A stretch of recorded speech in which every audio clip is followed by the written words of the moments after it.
देश में लोकसभा चुनाव है कि रणभेरी बज चुकी है। हर पार्टी वोटर्स को लुभाने के लिए और वोट पाने के लिए हर पैंतरा अपना रही है। ऐसे में कांग्रेस इस मामले में पीछे कहाँ रहने वाली है।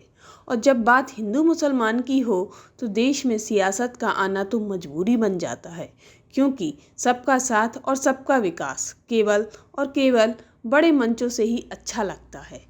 हिंदू मुसलमान हो तो हमारे देश में धरती और आसमान बन चुके हैं, या यूं कहें कि सियासत ने इन्हें ऐसा बना दिया है। खैर, अब बात कांग्रेस के उस घोषणा पत्र की है जो पार्टी ने पूरे जोर शोर से जारी कर दिया है। इसमें मुसलमानों के लिए भी बहुत कुछ है। वोट पाने हैं तो वादे भी किए जाने हैं। शायद इसीलिए ही इस घोषणा पत्र को बनाया गया है। और फिर वादे ही तो हैं, वादों का क्या।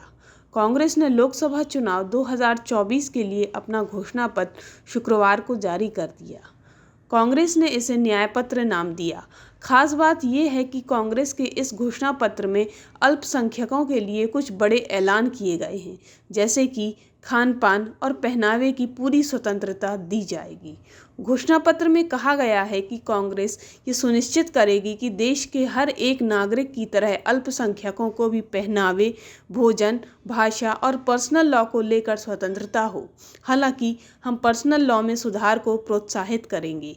इसके साथ ही कांग्रेस की ओर से ये भी कहा गया है कि ये सुधार संबंधित समुदायों की भागीदारी और सहमति से किए जाने चाहिए। खास बात यह है कि कांग्रेस ने हाल ही में मोदी सरकार के बनाए गए 3 कानून को रद्द करने, मुस्लिमों को पर्सनल लॉ को बनाए रखने और धार्मिक स्वतंत्रता के नाम पर कई तरह की छूट देने का संकेत अपने घोषणा पत्र में किया है। इसके अलावा स्कूल, कॉलेजों में बुर्का पहनने, हिजाब पहनने की अनुमति, भाषा और खान पान की स्वतंत्रता की बात कही है। वर्ग विशेष के वोट बैंक को साधने के चक्कर में कांग्रेस ने सब कुछ दांव पर लगा दिया है, क्योंकि सोचिए अगर ऐसा होता है तो गो हत्या, लव जिहाद और लैंड जिहाद जैसे सामाजिक ताना बाना को तोड़ने वाले कामों को बढ़ावा मिल सकता है।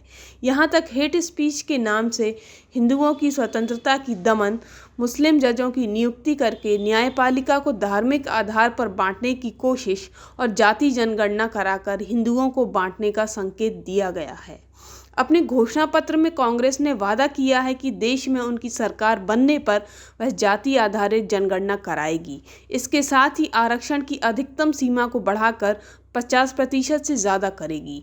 कांग्रेस ने यह भी कहा है कि आर्थिक रूप से कमज़ोर वर्ग को मिलने वाले 10% आरक्षण को वो सभी वर्गों के गरीब के लिए बिना भेदभाव के लागू करेगी। आप ये जान लीजिए कि संविधान का अनुच्छेद 15 का नियम 2 कहता है कि किसी भी भारतीय नागरिक को जाति, धर्म, लिंग, जन्म स्थान और वंश के आधार पर दुकानों, होटलों, सार्वजनिक भोजनालयों, सार्वजनिक मनोरंजन स्थलों, कुओं, स्नान घाटों, तालाबों, सड़कों और पब्लिक रिजॉर्ट में जाने से नहीं रोका जा सकता।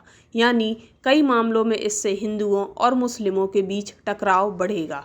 अगर आपको हमारी ये रिपोर्ट पसंद आई हो तो हमारे चैनल कालखंड को लाइक और सब्सक्राइब करना ना भूलें, क्योंकि हम उठाते हैं आपके हक की आवाज़ पुख्ता सबूतों के साथ। जय हिंद, जय भारत।